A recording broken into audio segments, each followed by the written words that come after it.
Welcome. It's Fangirl Friday. It is August 7th.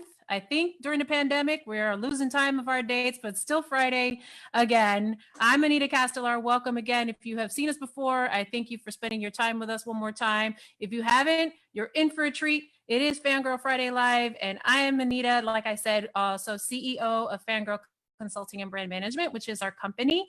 And this week we have Christine Taylor, yay, from Hallmark on our live stream. She's joining us via Zoom, of course. And, Christine, I'm so glad that we got to talk to each other. We know each other very well, long time.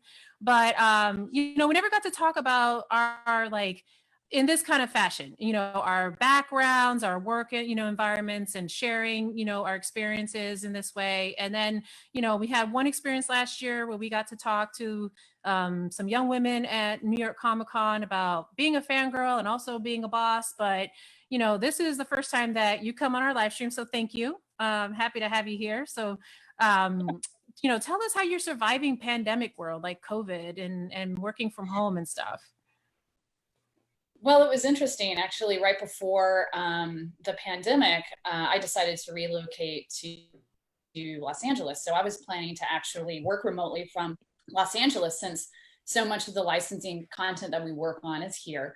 And so we were going to be able to meet more regularly with the clients through me and other things that we were going to do here on the West Coast. And of course, the pandemic hit. So for me, it was like, just, okay, now everyone's working remote anyway, but I had planned to work remotely and I had never worked remotely before. So it's been kind of an interesting segue, and kind of everyone has empathized with the fact that, okay, you do work remote and it doesn't really matter where you are right now. So yeah. There's been I think that's a myth, right? Like that's kind of like a workplace myth where you can't be as effective working from home versus working in an office.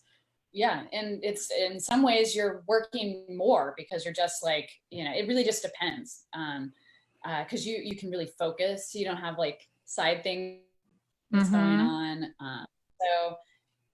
But yeah, no, I think the nice thing about it is now that everyone's working remotely, once it switches back, people will really understand what I'm doing because they've had to do it too. So. Exactly. So are you engaging in a lot of like content in your own fandoms, getting back in touch with things? Tell us a little bit about your fandoms and if you're engaging with them some more.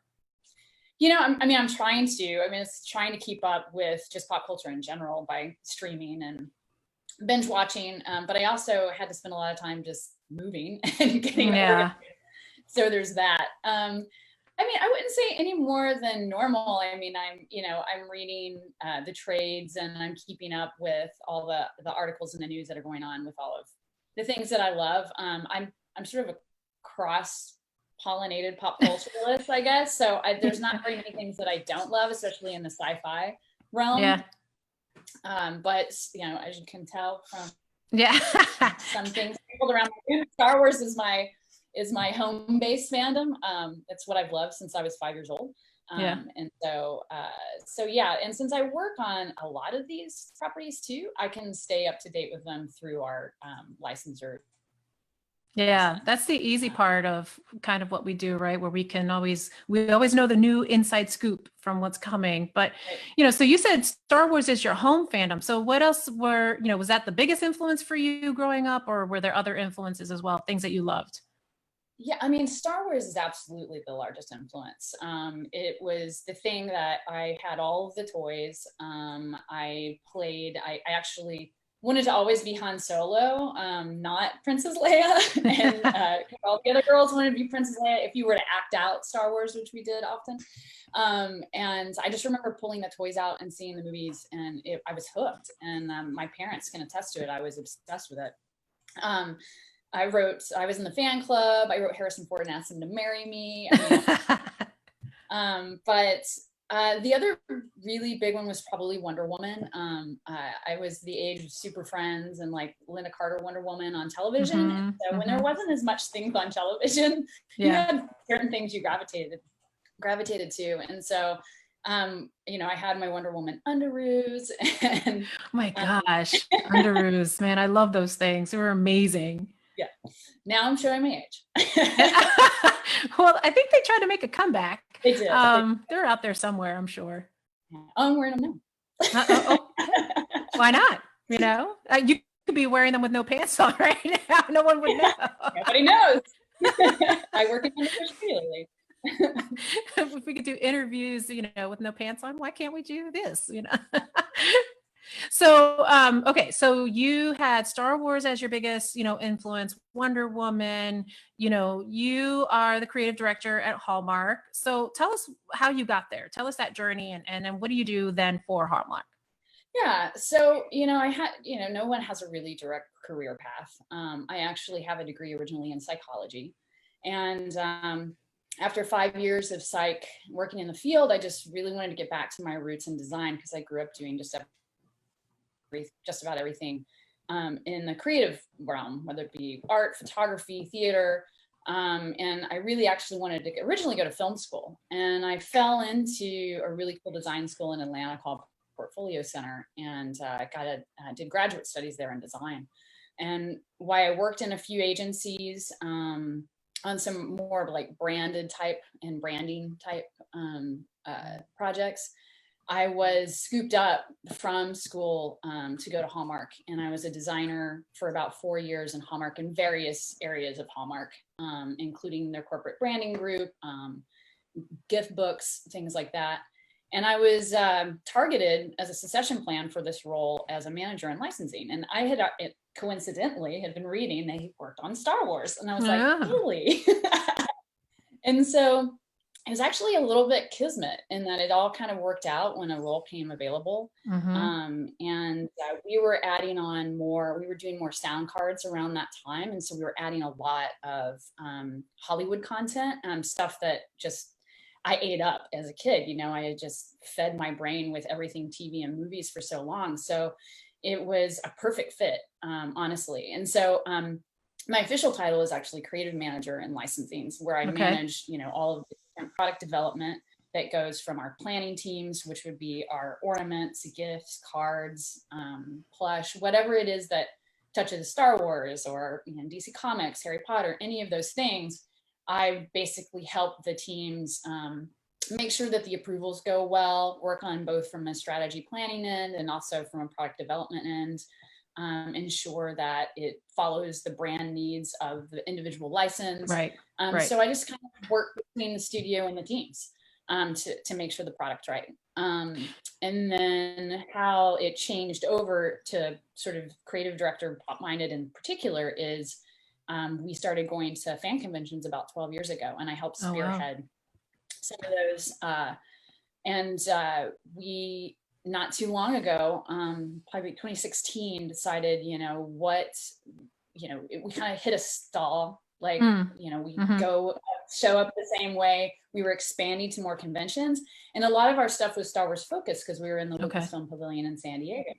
But what it lost is like not only all the other brands that we had, and known for pop culture, it resonated with Star Wars fans, but it's like we had, what do we mean in this space? And that's what we wanted to ask the question. So I gathered a group of nerdy fans at Hallmark, and we developed PopMinded by Hallmark, which is basically our pop culture collection. So all we do is take stuff we already create at Hallmark and put it under the umbrella, under license, and then you like kind of branded it PopMinded. Is that right? Yeah. So PopMinded by Hallmark is the umbrella, and it's the conduit by which fans can find all the different pop culture licensed product that we carry in a more easy way. Because depending on where you go in the country into a Hallmark or even online, you might have a different experience. I mean, Hallmark's trying to be a lot of things to a lot of people. So we had been doing pop culture products since, we had a license with Disney since the 30s. That's wow. And Star Trek true. and Star Wars in the 90s. So and so this was really a way, especially because of all the sci-fi fans and things we developed over time through the Keepsake collectible business with Star Wars and Star Trek in the 90s. So over 25, almost 25 years now, or over 25 for Star Trek. This was a way they could find all the products more easily, or fans can, because that's what, that's what we sat around and talked about. So we really just nurtured it in a way that feels like a place in a community that fans can go. And so we show up personally, and we're able to talk to them at the conventions. And, it's cool. It's exciting. It was fun. It is. So let's take a step back, because you mentioned a lot of various pieces and parts of Hallmark. For those who are watching and don't understand, most people, when I say Hallmark, they think of the Hallmark Channel, right? Like of all the films that people binge every December, and it seems like, now we're in July as well for Christmas in July. So can you go through the various divisions of, Hallmark and how that breaks down? Sure. So there's Hallmark Cards, which is our main hub, and Hallmark Cards will encompass any of the other products that we develop, including keepsake ornaments. We have Hallmark branded ornaments. We have gift wrap, various lines of greeting cards, and that would be global and international, of course. And then we have our Crown Media business, which is actually Hallmark Channel, and Hallmark Hall of Fame being the movies that the single movies we produce for, I think it's been NBC recently, different distributors. Okay. But then, of course, there's Channel as well, which people know for, like you said, the Christmas movies, which is a separate division. And then we actually own Crayola. A lot of people don't know that we own Crayola. Bean Smith was purchased in like 1985. And so Crayola is another big brand that is a sister brand for us. We have other things that are nuances. We do a B2B brand called Business Connections that helps greeting cards for loyal consumers for different businesses. So it's a lot. It's got like little tentacles, and then really you have all of your product development brands. So yeah. So the Gold Crown Stores is also Hallmark, right? Yeah, it's affiliated. Yeah, so Gold Crown is also a business. I look at it as part of the hub too. So there's Gold Crown and our Hallmark.com, and that's our retail chain. So there's both corporately owned stores, and then there's also franchised stores. Yeah, so that's where you would like go to the mall or go to a local outdoor shop or something like that, retail location, and that's where that Hallmark store is. That's that Gold Crown segment of Hallmark. But what you work on then is more like the corporate, like licensed businesses. And so Hallmark has gone to XYZ licensor or studio and said, we would like to create products based off of your IP. And then you help develop and facilitate that. Yep, exactly. You said it much more clear.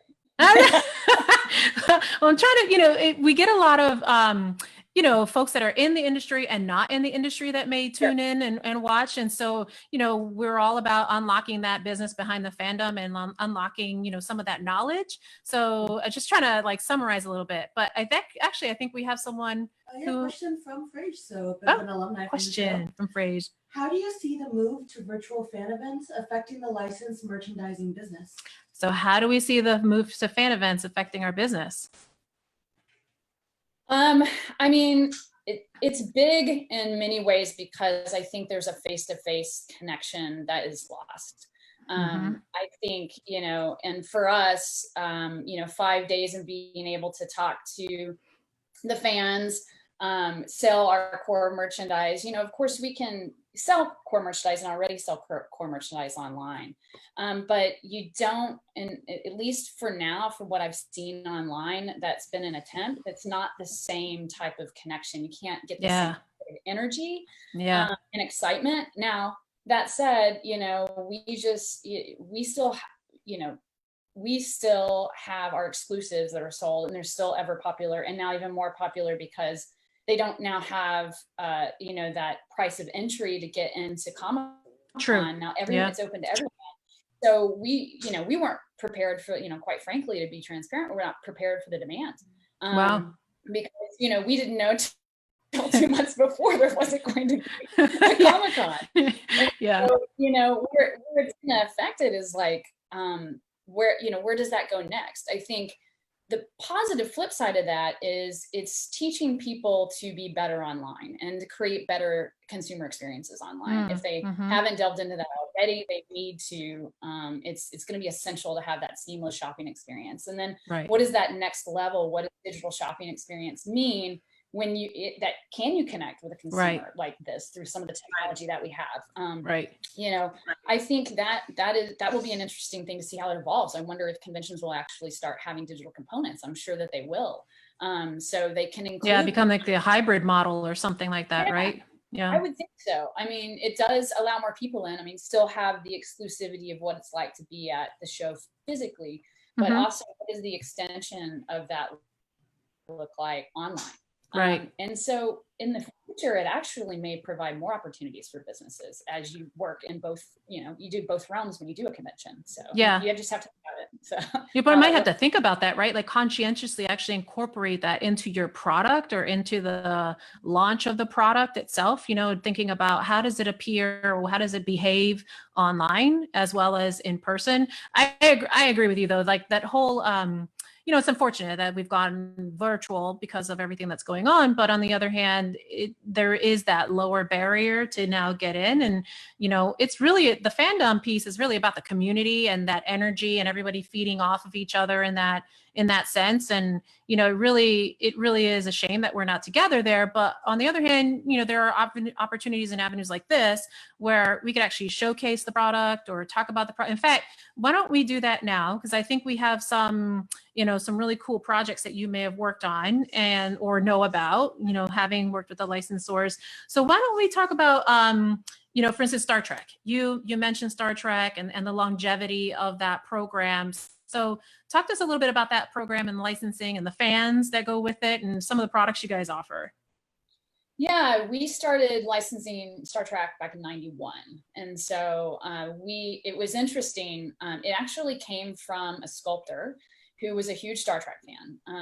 Oftentimes some of these as these things begin. And you bring it in, Yep. and it's just, you have somebody have faith in that.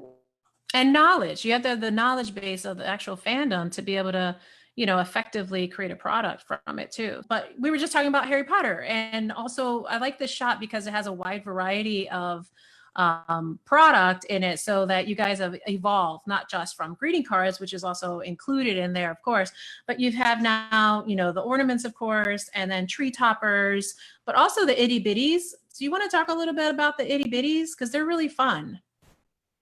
Yeah. I mean, Harry Potter is a cool story to begin with because we went in at the ground level before the first film and actually had to develop content. I don't think I realized that. So yeah, we did. And then there was sort of a lull in between once the movies ended. And then, they came back in full force and we developed a much broader both gift collection and yes, part of the Itty Bitties line. Which people love. But the Itty Bitties is another story that is another fan actually that brought that to life, and that we were having a kind of conversation around what can we do next in the plush realm, because plush did well for us in Gold Crown, Beanie Babies did well, and he saw the trends in vinyl toys, and so how could you mesh the three of those ideas together? Right. And what really took off was the licensed ones, of course, because you could translate the characters so cute, and people were looking for little things to collect. And so yeah, I mean, we've done it for most of the major fan brands by now. Star Wars being probably one of the more popular ones. Harry Potter absolutely probably coming in second there. It's a place we can delve into more characters too. Yeah. So I know that you've been able to work on some of the Star Wars itty bitties, and I think we have some of those there too. But I think I really love the Luke and Tauntaun because it's such an inside joke, but literally it's an inside joke because Luke is literally inside of the Tauntaun because that's a memorable moment. We always know that from licensed goods or product development, things that recreate the scenes, then the most memorable moments always do well. Not something that's just like a random slap or whatever, but then those inside jokes are really fun. But, can you tell us a little bit more about how that one came to be? Yeah, we were ideating for con SKUs. And so it was on a short list for convention SKU, I believe, but it's something actually I've wanted to do since the Star Wars Itty Bitty line started. And then we had three actually sizes of itty bitties. We had a huge biggie, we had the intermediate size. Itty bitty if they're that big. Yeah, I know. The itty bitty biggie, I think is what it's called. And then we started to just keep the itty bitty size. But I was like, well, if you took the medium size and you put the itty bitty in it, he could fit in the belly. They'd be perfect size for each other. I'd mention it here and there. And finally, when the anniversary rolled around, when the 40th rolled around, I was like, come on, can we do this? And we did. So did it sell well? Did everybody like get the joke? Well, it just came out actually in May. Oh, okay, so okay. yeah, believe it is. Yeah, I know it's getting a lot of fan buzz. Yeah, that was another thing that I wish we could show in person at conventions. I mean, I had kind of imagined people's faces when we went to Star Celebration later this year, this just having it, Yeah. And so from that another event canceled. Yeah. Well, so, yeah. But yeah, no, I think Itty Bitties has, evolved too. We're doing now some with vehicles. We've done Batman, we've done Star Wars vehicles, we did a Millennium Falcon, we've got Back to the Future 35th. Yeah, let's show the Back to the Future one, because that's really fun. You can tell us a little bit more about that one. Doc's hair. So yeah, I mean, vehicles are challenging to do in plush, but I thought it turned out pretty well. I mean, having the time machine and Doc and Marty. But yeah, and timely for the anniversary of the film.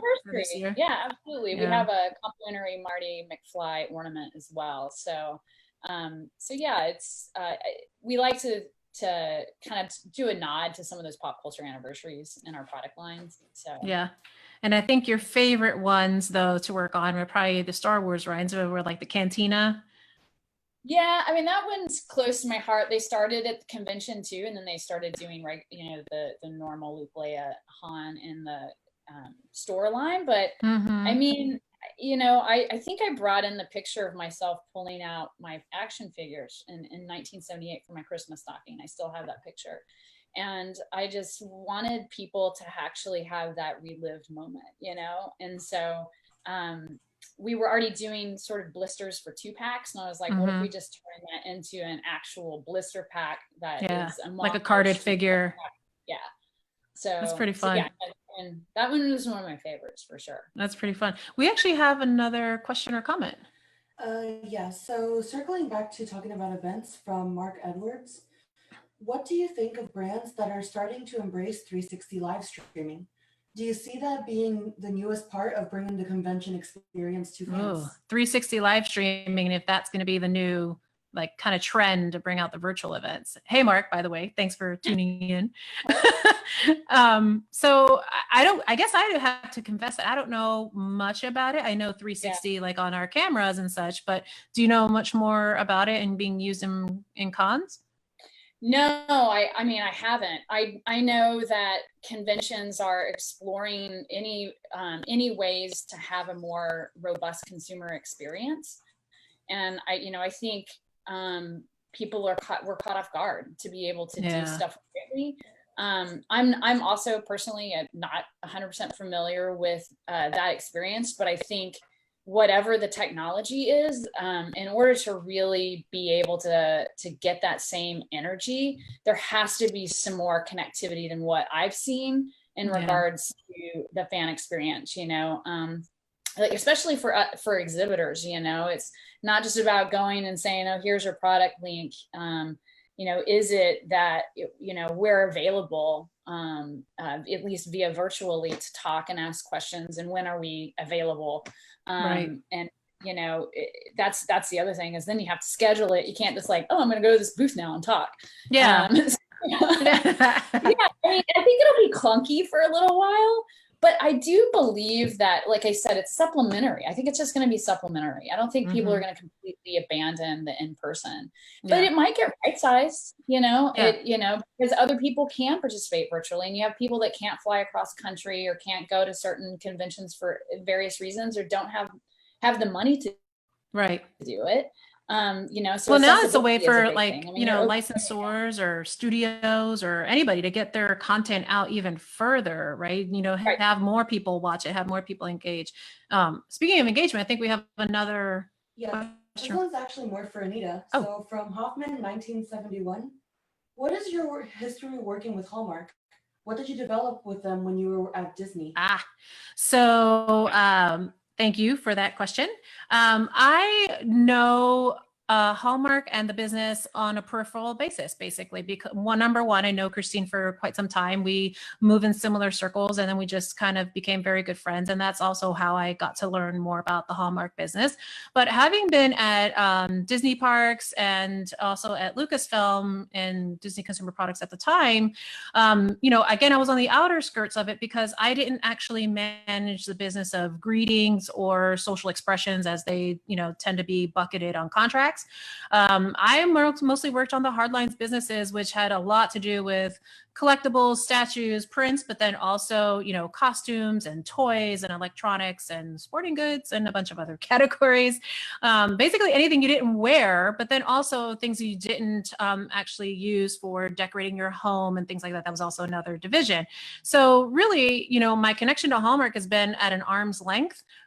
Besides just as a fan and my own personal collecting. But, through Christine, like I said, in our friendship, we've been able to get a little closer to it, me personally, and get a little closer to the business. So thank you for that question.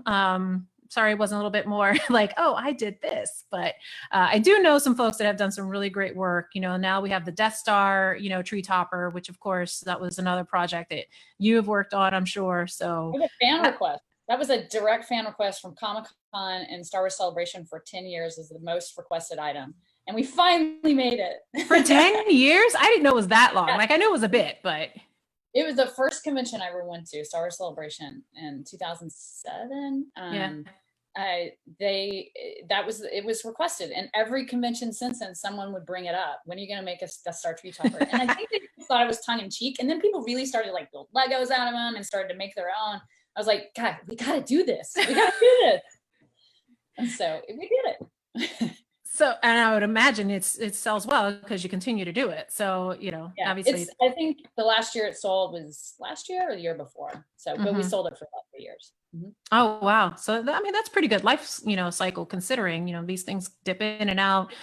People tend to, I have worked on product development for seasonal, actually way back in the parks. I did work on ornaments and Halloween and, those types of decor. And I learned that it was actually very fashionable business. I didn't realize how fashion oriented, the decorating of a tree, could be. So, I learned kind of the hard way in some instances where it was like, oh, I had to follow the Women's Wear Daily color palettes and, fashion sense of what are the new materials and color palettes and stories that are going to be told for next year.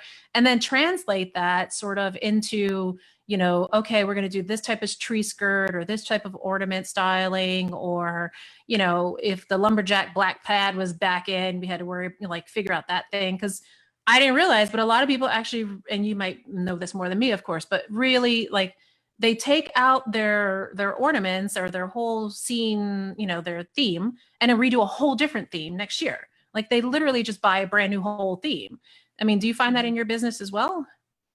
I think we find that in the seasonal business. Mm-hmm. For keepsakes in particular, you have fans that have multiple trees. They'll have fully themed different trees. They usually put them out each year, but they'll put out their new ornaments. They might, how they decorate them might be different. We do have people send us full Star Wars, Star Trek trees, Harry Potter trees. And so, yeah, we've talked to people all the time. I have 10 trees. I don't even know where to fit those trees, right? I have one tree. It's funny for me because, speaking about it's for me, it's a very personal experience. My tree and my Christmas tree, it's not very big, but it's actually really full. And there's a few reasons why. One of it though is for me, it's almost like a history, an ornamental or decorative history of my family's life or my family. A lot of the ornaments that I have on there are not that new. A lot of the ornaments date back from when I was a child, if not before I was born. And some of them are broken. Some of them are the old little wooden ones, and their paint's chipped off a bit, but for me, it's very sentimental. Every year I put it out and there's, the stories come out about it. Right. And there's the tradition of what it's playing in the background and what, are you watching? I'm watching the Snoopy specials, and I'm watching the Grinch specials and all of those types of things, the claymation ones that we all grew up with, or a lot of us grew up with in the States. I'm playing the Snoopy music, the soundtrack to the show. And then, as I put the ornaments on, I start to recount the same stories over and over, because my kids are always rolling their eyes about, like, this ornament was made when I blah, blah, blah. This ornament I got when, or this ornaments I remember when I was a kid, we would put them up at these times only. Or, so it's interesting for me, my tree, my Christmas experience is really about recounting all of the previous history of our family. And so some of the tree, though, is new. Some of the tree is like, if we've gone to a new place, we'll get an ornament, a vacation type remembrance or something like that. Last year we went on a school trip and went to 6 different countries with our son's debate class, and we got ornaments from all these different places, from like Prague and Germany, and it was incredible, the things that we were able to bring back. And that'll be next year's story. Yeah, I mean, but some of them are for kids. They are, is they're little, it's memory. I mean, it is memory keeping, and that's why how keepsakes really, and what they're founded on, is that very idea that it was a memory, or someone gifted this to you, or it was a memory from your childhood. That's actually why licensing works so well, because it is such a nostalgia thing for many individuals. And we would hear stories from Star Wars fans and Star Trek fans and all kinds of fans that say, my grandparent knew that my favorite thing was Star Wars. And so they bought me ornaments every year for Christmas, and that's how we connected. And then now I collect them, and then I'm giving them to my children. And so we had 3 generations of people that were giving these memories to each other, and it was something special. So yeah, you've absolutely hit the nail on the head in that regards. I mean, they're just little memory. It's memory. Yeah. And now we started off with, giving our kids their, like, almost like starter tree, so that when they go off into the world, whenever that is, they'll have almost like their own, they can actually start half of a tree almost, right? And then of course, they'll supplement with whatever they want at that time, but then they'll have their own history, like visual history to take with them when they go. So if they've gone on a special trip or something, like you said, their fandom, I'll buy them an ornament or something almost every year, and they'll have their remembrances. So, but you also talked about generational effect on fandom, which is, that's a really key piece. We talk about in other, live streams or discussions, that is really big. I mean, that's usually how you come into fandom, is through a certain person in your life, whether it be a parent or a caregiver or whoever, they introduce you to something, and it just catches fire in your imagination. So did someone introduce you to Star Wars, or did you just see it like in the movie and that was it? Yeah, I mean, I saw it in the movie. It was it. My parents, they were kind enough to feed that fandom, which was good. And they're sweet because they like it, and actually when they watch it now, it makes them call me. It reminds them of me. So it was almost like a reverse thing. And I think that happens with parents nowadays too. When kids are into different things too. Why they often like what their parents like, they like other things, and whether that be gaming or other, they want a chance to share that back. And in some ways, parents may or may not have an affinity for the same thing. Yeah. It is, I guess. I don't know. There's some strange stuff out there nowadays. I don't know. I mean, I'm pretty connected with my kids, but there's some things that I'm just like, you go ahead. Yeah, that one I just can't go with you there. I just, so, but what are you gonna do? But then that's cool too, right? Where you can connect, and then you just disconnect. Yeah. Mm-hmm. Yeah.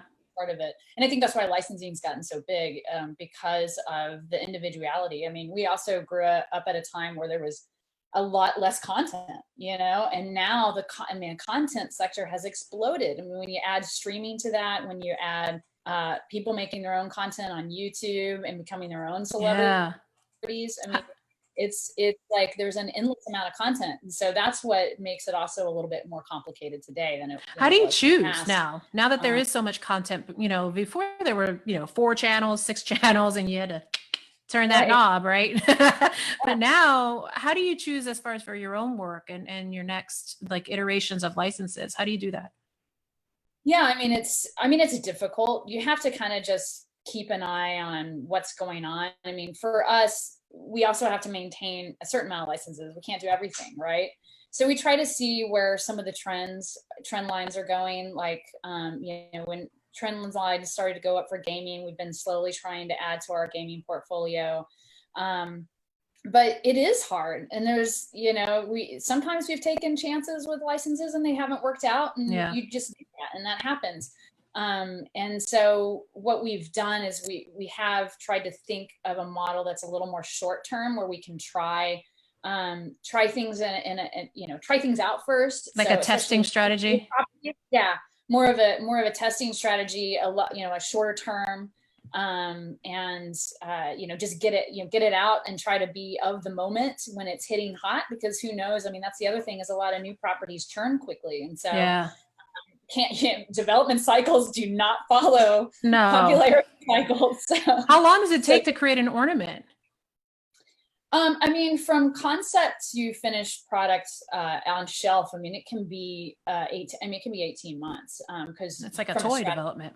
because we have, you have a huge model line that you're trying to fill, and then you only have so many resources to get it done. We can cycle that down, and it depends on the product. We can cycle it down to closer to a 12, or a little less. It depends on the material. And so when you're testing, though, what materials or what products do you put out to kind of test the waters then? If an ornament takes you 12 to 18 months, and it's a lot of development cost, what do you use to test? We have done, we changed the material. We can change materials and do something quickly. So you can do something a little quicker in resin. So say maybe we've met 6 to 8 months. I'm trying to think exactly how many it is. I mean, I'm working on so many different years at any given time, so many different timeline cycles for all these different products. It's hard for me to remember exactly, but we have cut it down a lot shorter than what it used to. I mean, but still, like, there was no way, let's take the child from The Mandalorian hitting, and not telling anyone, and then you get assets right after, and it's like, it's not like we could have a Christmas present, I mean, a Christmas ornament, right? But we have an ornament to show. Yeah, we have one for this year. That's right. But even that was already late, so we had to fast cycle just to make the next year. And so that just gives you an idea. But it's also, you don't want to rush development for many reasons too, because you don't want to mess it up. I mean, well, you want to do it right. Collectible, so but I do think that's the wave of the future that we have to figure out as an industry, is how we can manufacture stuff quicker but still sustainably and with limited resources, because we know that everyone is working with fewer resources here and there. So it's going to be hard, but it's going to be probably necessary. I think they're just pushing it towards us. So you're talking about pulling things in, but what about when things get pushed out, right? So how does that affect? Because there's, like, this year example, a lot of content got pushed out before, then it's like, no, movie's not happening. Right. That's still evolving and adapting, I mean, pushing it out is sad because you put all this energy into it, and so you want to share it now, but it is a little bit easier than trying to turn and react. I think the question is like, how all the movies, are they going to be stacked on top of each other, where there's just not even going to be shelf space for all of this product for all the different movies? Or is there enough of a pacing that we will be able to have all of this product out to support all the various movies? And then there's some movies they're still unknown. Who knows how far they'll push out. Well, we just got Mulan pushed out, and now it's pulled in. Like, we're gonna do it because they have their own streaming platform, and now you can do it. So one project which we still haven't shown yet, which I'm really excited about, is the Wonder Woman project. So there's a lot of iterations. Speaking of movies and pushing and pulling, but there's a lot of iterations of Wonder Woman throughout the year. Maybe not too many actually, but we have Linda Carter, who's kind of was like the iconic Wonder Woman, of all times. We do have that, but and I think we have that ornament to show as well. But she was also an influence on you, or one of the things that you really loved. Isn't that true? Absolutely. I mean, I watched it a lot. I think there was a female empowerment that that many girls my age gravitated towards. did I freeze up? Not again? yet, but now you're back. But yeah, I mean, she was an icon as a character, but Linda Carter played her so well, she became sort of this role model, for young girls. And I think still is, obviously, for young women and girls everywhere. I think the new movies are a cool way. I can't wait for 84. I'm sad that got pushed out. I think fans, it's a whole new subset of fans and a whole new subset of young girls and even boys that can get into this character. But she's always been kind of top of mind for DC. Like when you think of female superheroes, that's the first one that pops into your mind. Well, even in Super Friends time period, and I think we're scrolling through all of the 1984 product as well, because we have a couple cool ornaments to show, and we have a cool pop-up card, which is a trend right now as well. But I think just overall, she was always a strong character, regardless of whether she was female or male.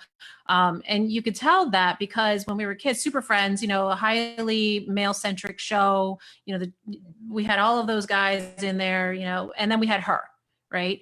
And in one way it was like, oh, there's only her. But on the other hand, it's like, okay, she's there because she deserves to be there amongst all these other guys, Right. So, that's how I took at it and look at it, at least when I was a kid as well. I was like, all right, she's gotta be a badass if she's up there with the guys. Right. So it probably sadly paralleled life at the time too, in regards to corporations and CEOs and things like that, It's true. Sadly enough, but I'm glad to see more superheroes, female superheroes, being their stories being told too. But yeah, Wonder Woman, how can you not love her? She's awesome. And I can't wait for the new movie, the 1984 version, and then the cool gold accents. I feel like all of those are really neat. Like that's a really neat way to bring some bling. Be feminine, but not be too overly girly if you don't want to be, like there's like that middle of the road kind of striking that they did with that balance. I like that. Yeah, they had the very fashion centric, featuring, so 84 or 80s, despite some of its like corny stuff that it also had this artistry and fashion to it that was a completely different shift to where we were before that decade. And That's so true. I think they really tried to channel that, but also that outfit is just, it harks back to an outfit she wore in the comics. And so they just made it really cool and, kind of sexy and blingy, Right. Yeah. Screen ready. But it's cool though. I really can't. It's unfortunate, but it also is fortunate because now we all have time to, get even more excited about it and talk a lot about it a little bit more. But, so tell us what's next for you, or what are some cool new things that you want to touch on at the end of this year? I'm trying to think. Well, I can share. I can do a sneak peek that actually fits into your background.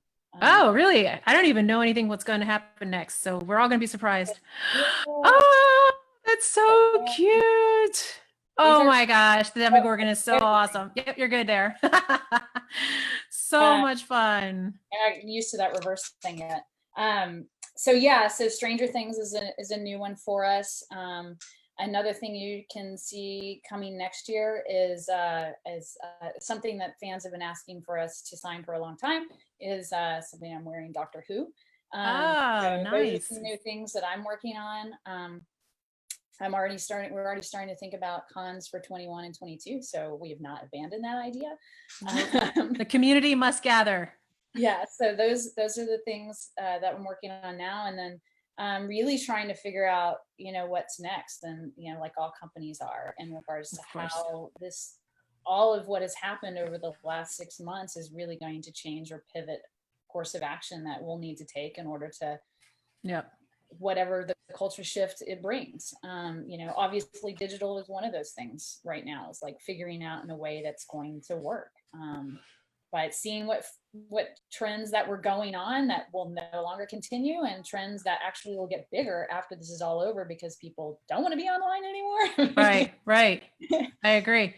So tell us, we're coming to the end already. Can you believe it? It just always goes so fast. But we're coming to the end. So tell us where to find you and where to find Hallmark and all your products, and especially on social media and stuff and online. How can we find you guys?